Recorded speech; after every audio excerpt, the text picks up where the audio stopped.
Miaraba antsika rehetra ny tokantrano rery havana izay manaraka ny ity fandarana fizarana ny tenin'Andriamanitra ity tahaka ny fanaontsika ihany.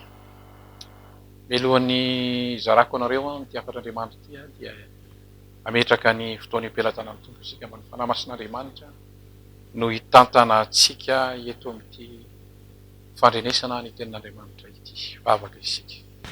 Raha io misotranao lehibe aho amin'ny anaran'i Jesosy Kristy tompo zanakao raha mbola nomenao fotoana tahaka izao zay zahoanay mbola mitory ny filazan'ny tsaranao. Ianao nefa nampanantenanay fa fombanay mandrakariva mbara-pahatonga ny fahataperana zao tontolo izao. Ka io ny sofina rehetra izay manaraka ny izao afatra izao ary sokafanao ny saina mampananay mba azoanay mandray tsara zay tianao ambara aminay andohany.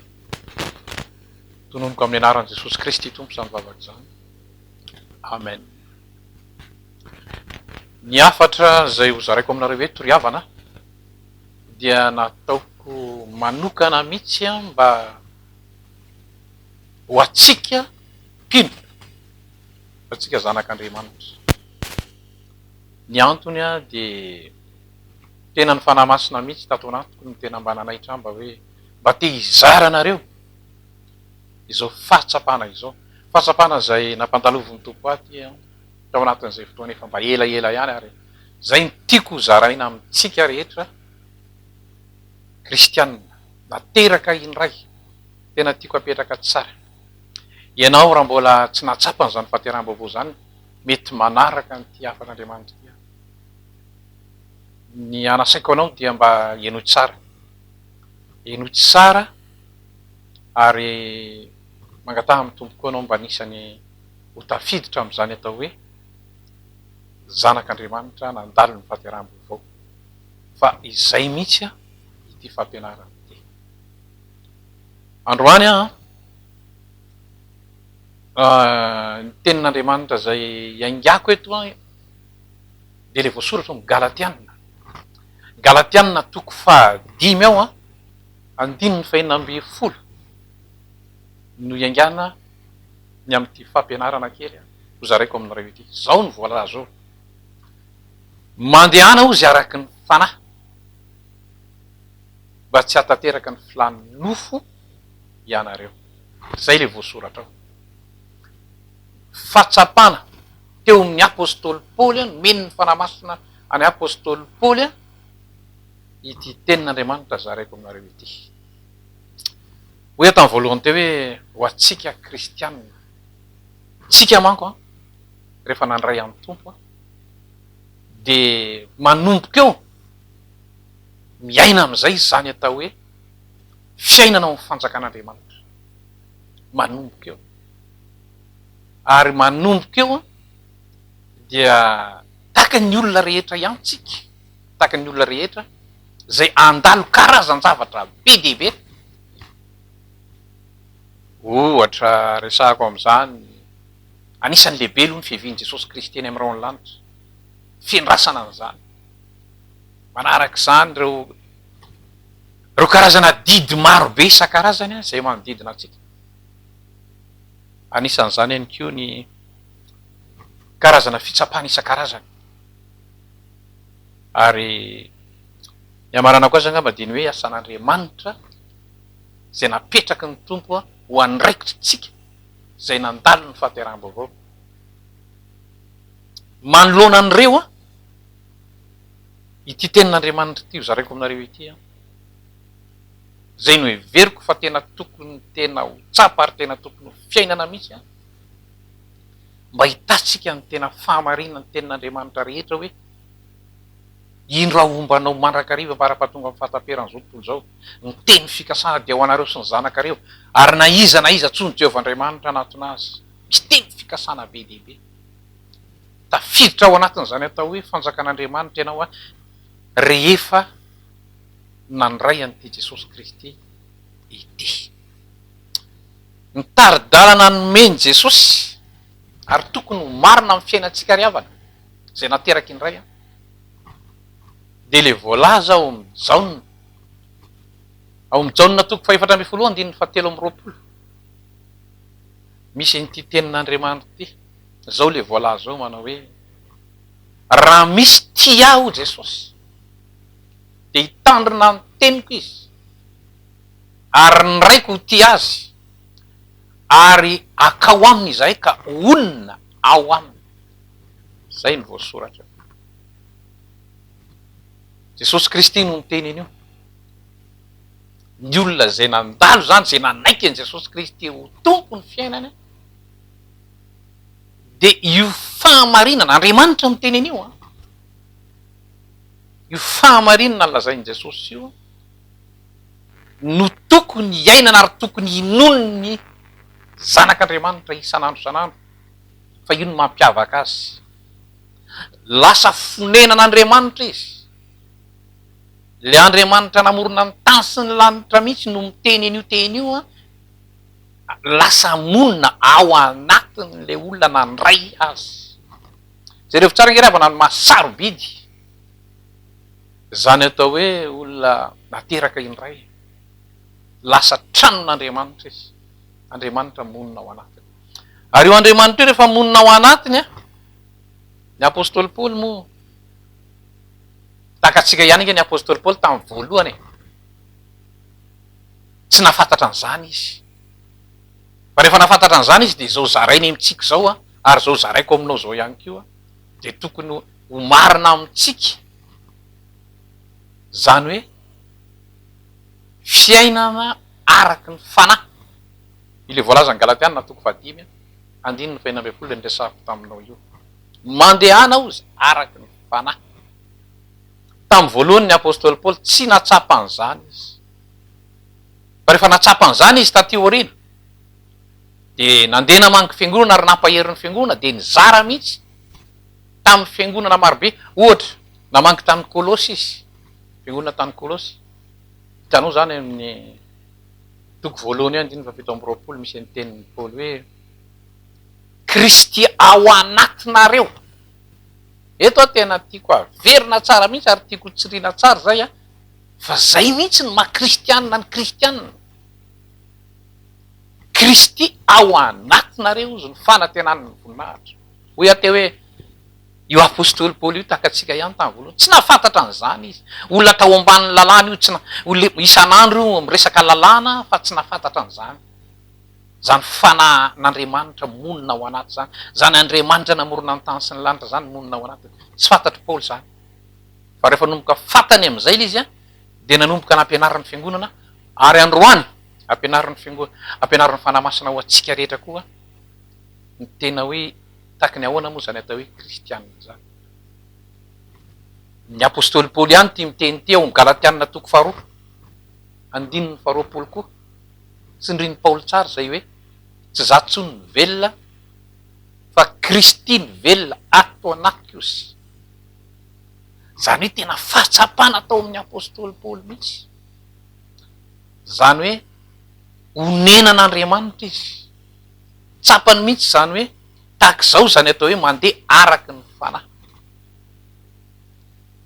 Ary tian'Andriamanitra koa mba ho tsapatsika kristianina rehetra. Nahoana moa zany?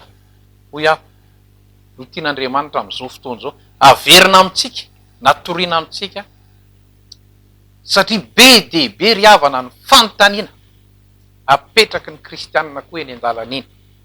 Gamby ianao zay manaraka nyty fandarany ty matsapa ihany keo misy karazana fanontaniana be dehibe indraindray ohatra ny sahirantsika eny an-dalan'iny.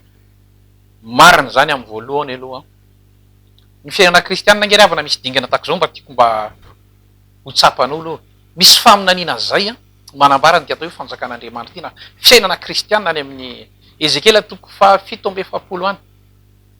Misy an'le fahatsapana efatra zay nasehon'Andriamanitra tamin'ny Ezekela. Le dingana voalohany le hoe hatreny akitrokely dingana faharoa hatreo andohalika, dingana fahatelo hatreo ambalahana, de ny dingana fahaefatra le hoe milomano. Ny fiainana kristianina rehefa midiran' Jesosy Kristy ao anatinao de misy fahatsapana, misy dingana tak'izany zany aleatsika. Zay no mahatonga an'le fanontaniana be dehibe indraindray taontsika kristianina, maninona tsy mba matsapa an'izao, maninona mba fa mba zao ihany kanefa misy an'izao ny eo amin'ny fiainako eny ry havana ny fiainana kristianina zany hoe ianao zay nandray an' jesosy kristy ho tompo a de misy dingana atrehanao eny an-dalana paoly moa eto raha ny teny galatianina toko fadimy andininy fainambe foloa de le hoe fiainana ao amin'ny fanamasina mandehana araky ny fanamasina zay ny tena tiano teneniny io zany hoe le fanamasina ao anaty tian'andriamanitra na tiany paoly koa ho tsapatsika rehetrarehetra mba hiainatsika isan'andro misy teny nampitondrainy fanamasina amin'ny paoly ihany teo amin'ny korintianina faharoa toko fahatelo ambe folo any a tapany faharoa ny andininy faefatra ambe folo misy izao teny zao hoe firaisana ao amin'ny fanamasina raha mamaky an'io tsara ianao ary somary mijanona kely ny ray ohatra ny tsy de tsapatsika kristianina loatra ny lanjan'zany teny zany fa sarobidy mihitsy ry havana ile hoe firaisana amin'ny fanamasina io ny apôstôly paoly tena natsapa mihitsy fa ao anatiny eo le fanamasina ary mila miray amin'io izy io le atsona mahazatra atsika le hoe vavaka ry havana ny vavaka ange ry havana de zao hoe tena serasera amin'ny fanamasina ao anaty io ny vavaka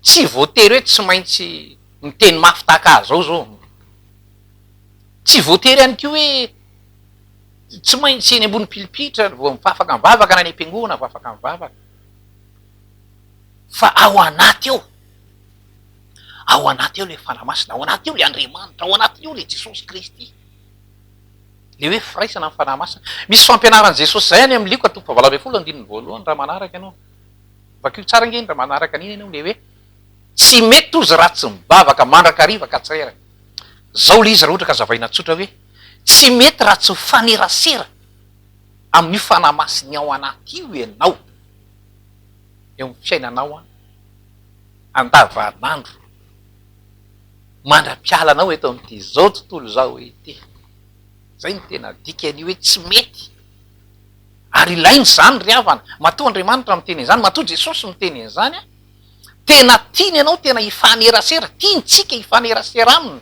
any am-pandrina marobe amitsika nampino azy any andray ohatrany tsy tena matsapa an'izay fahasapan'izay fa androany ianao a tian'andriamanitra mihitsy ianao tena hiaina kely an'izay ao am-pandrinao ngery havantsika any andray ny saitsika lasa vezivezy be de be fa androany ianao a ampianaran'andriamanitra ianao androany mba hifanerasera aminy ao am-pandrina amin'ny fisaintsainana io fisaintsainana ao anatsika io ao andriamanitra ao jesosy kristy te hiresaka te hifanakalo hevitra aminao hoy aho tamin'ny voalohany hoe raha nanomboky ty fanazavany ty hoe etsika manatrika ny zavatra marobe io fiainatsika io asa mandraraha marobe atrehantsika io adidy isan-karazany io karazany épreuve lalovantsika isan'andro io asan'andriamanitra zay ataotsika io ry havana mila faneraserana betsaka amin'io fanamasina io zay ny mahatonga ny apôstôly paoly eto hoe mandehana ozy araky ny fanahy io fanamasina io manko ao anaty io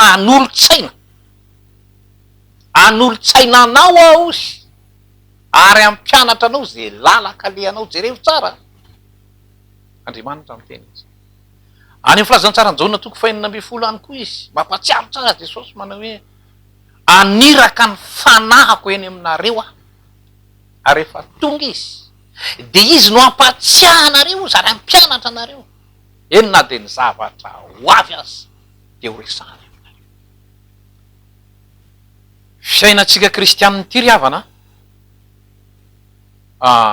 tiany jesosy tena taka ny fiainany mihitsy io jesosy io raha manaraka tsara ianao a de nanana firaisana tamin'andriamanitra ray foana izy de ty ambonin'ny tany nataizana lehany de nanana firaisana zay mihitsy ny tena tian'andriamanitra zay mihitsy ny tena tiany jesosy tena hiainatsika isy firaisana amin'io andriamanitra fana ao anatsika io mba tonga atsika tena ahita ny voninahitr'andriamanitra ny fiainatsika kristianina ry havana fiainana hoe tsika jesosy nandray an' jesosy kristy ho tompo a tian'Andriamanitra mihitsy tsika mba tena hoe ho taka ny fiainan' Jesosy ny fiainantsika. Hoy aho ta hoe amin'ny voalohany angamba hoy aho. Misy karazana dingana moa indraindray araka nambarako teo. Misy ny fahazazana ara-panahy. Tsy lavon'izany. Misy ny fahazazana ara-panahy ary be dehibe ny fanontaniana eny an-dalana eny mety tsy mbola azo. Fa kosa manomboko zao ianao, rehefa manomboka tsapanao zany hoe Kristy velona atao anatinao, dia izao ny aho mba toromarika, mba fatsapako ty zareko aminao, mba tonga an'io tena hirehitra tsara. Satria ny fiainantsika nge ry havana, ny fiainantsika tena tian'Andriamanitra mihitsy, tena mba hitombo. Misy teny nampitorain'ny fanamasina amin'ny Petera zay ny amin'ny Petera 2:7 any tsaroko eto manao hoe mitombo izy ao amin'ny fahasoavana sy ny fahalalana an' Jesosy Kristy. Ohatry mampatsiaro kely anao le dingana efatra tany amin'ny Ezekela 7:7 teo fa itsika rehefa nandray an' Jesosy tena manana tombontsoa be mihitsy eo anatrehan'Andriamanitra, satria arakaraky ny tena ikatsahantsika azy tsara, ny firaisantsika amin'ny tsara, no hanomezan'Andriamanitra koa zavatra be dehibe ho atsika, zava-panahy be dehibe ho atsika. Ty misy toromarika mba zareko aminareo ny lalovako ty, dia mba tiako omena anareo zavatra hitako ato anatin'ity tenin'Andriamanitra ty hany. Misy ohatran'izao ato hoe ahoana ny tena tonga n'le izy tena tanjaka tsara ao anatinao zany firaisana amin'ny fanamasina zany. Raha manana baiboly ianao jereo any amin'ny Jaona 9:9 5:10. Matetika izy ty fanontaniana apetraky ny olona amiko, mba zaraiko aminao ihany koa, satria inoko maromarina fa mba ilainao le izy.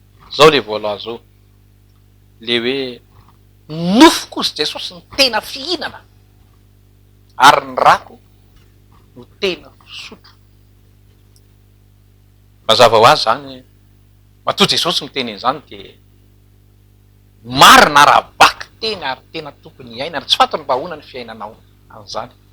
Matetika rehefa metraka fanontaniana amin'ny olona ny teny io dia nen'ny olona dia fandraisana fanasan'ny tompo ny tena hivatana maro amin'izy io. Fandraisana fanasan'ny tompo nge ry havana fahatserovana iny. Hozy Jesosy hoe zao no ataovy ho fahatserovana. Fahatserovana le famonjena lehibe zay nataon'ny tompo teny ambony hazo fijaliana. Tiany tompo tsarovana foana iny. Ka raha maray fanasan'ny tompo ianao dia tiany tompo ianao atsiaro ny famonjena lehibe nataony ho anao teny Kalvari. Fa ity teny ty arao tsara le hoe nofoko ny tena fihinana. Io manko le nisy adevitra eo ololo eo nataon'ny Jiosy tamin'i Jesosy hoe, ary ny tenenin'i Jesosy taminy ny razanareo ny manantany nevitra nefa maty any. Fa zaho ozy ny tena mofo midina avy any an-danitra. Androany ianao mba tiako mba halala an'ity soratra masina ity ry havana.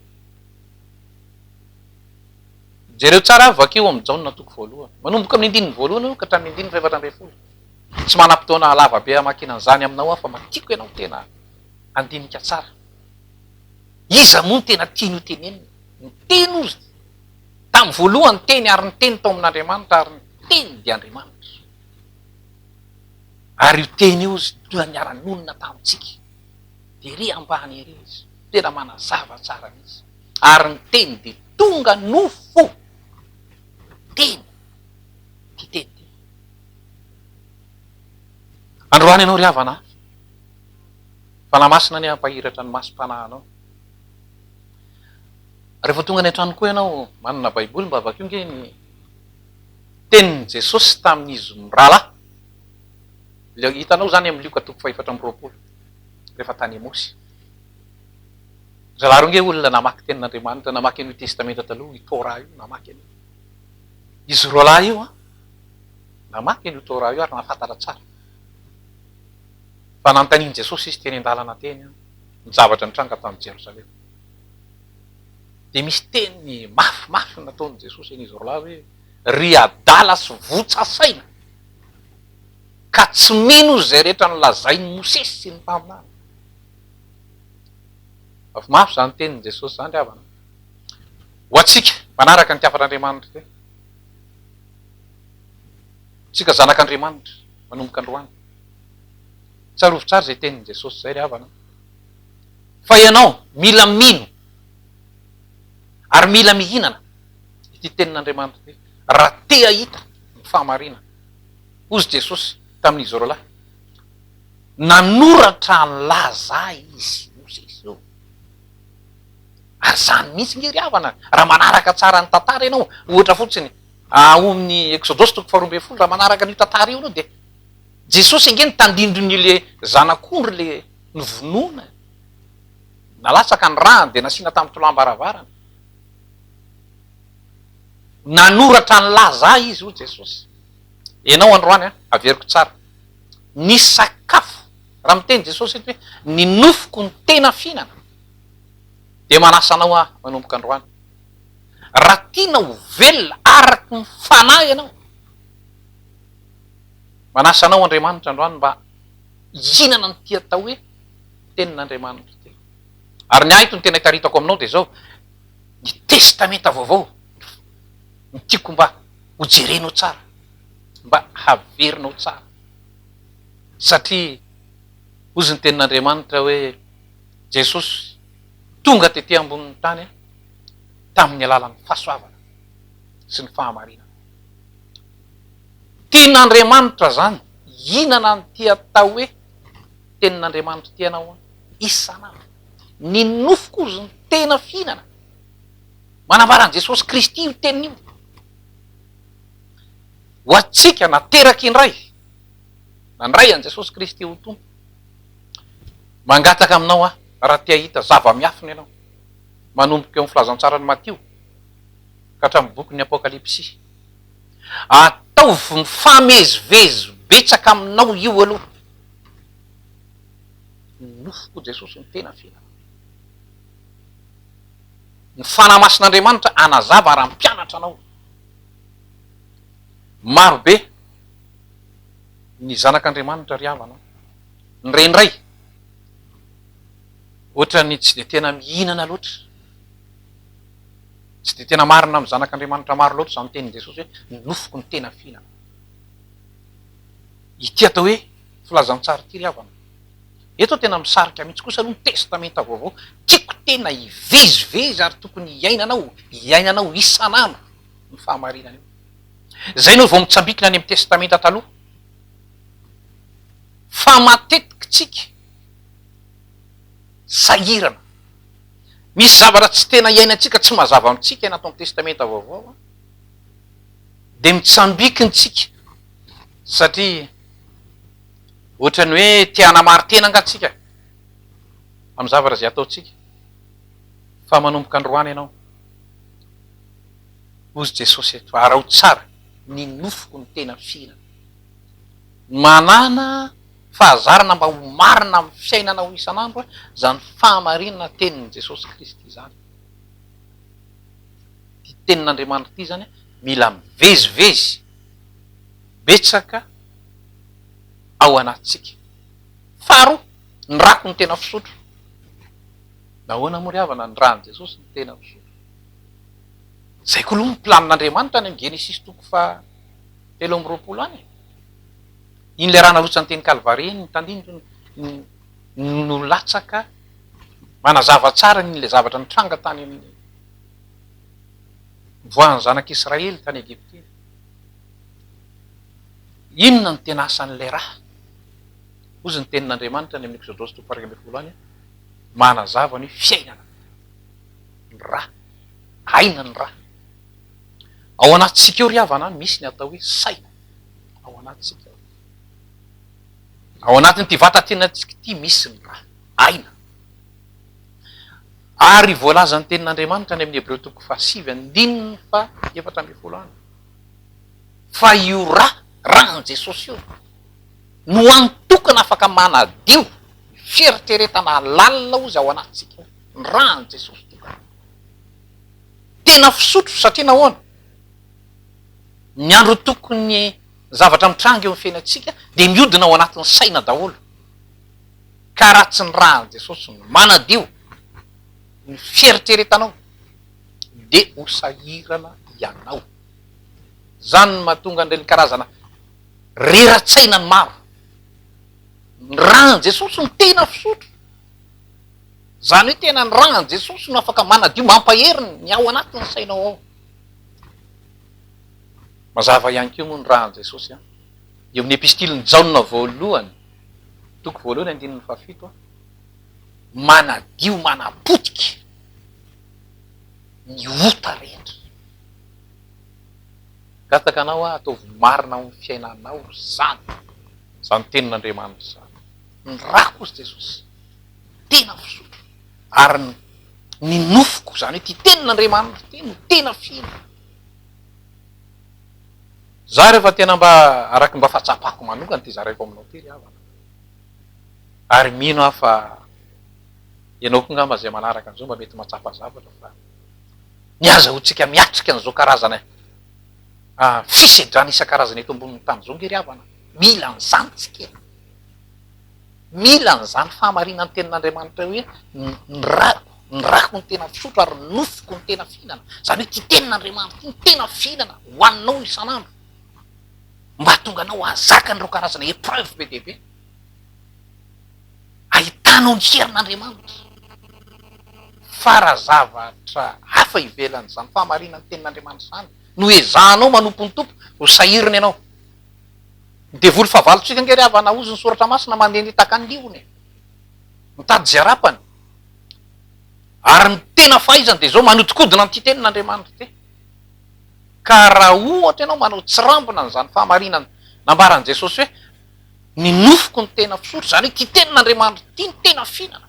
Atombohy eto tsara eto amin'ity atao hoe testamenta vaovao ty. Io fanorenana. Sahirana ianao raha tsy marina aminao zany. Zay ne ry havana ny afatra Andriamanitra tiako ho zaraina aminao androany. Hoe aho hoe mba nataoko spesiala ho atsika mpino nandray an Jesosy Kristy ho tompo nateraka indray ty fampianarany ty.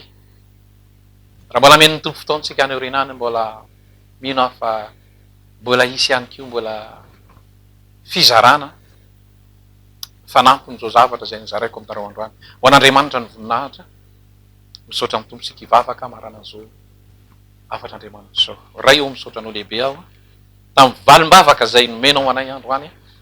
Raha nanompoka ity fotoana ity dia nangataka taminao zay mba fanamasinao anay tantananay ary dia misaotra indrindrany amin'izay fotoana nanomezanao anay izany teny zany hamangy ny olona maro be ianao naiza naiza toerana misy azy ary atolotro anao ny voninahitra atolotro anao midera amin'ny anaran'i Jesosy Kristy tompo nanaovako izany vavaka izany. Amen.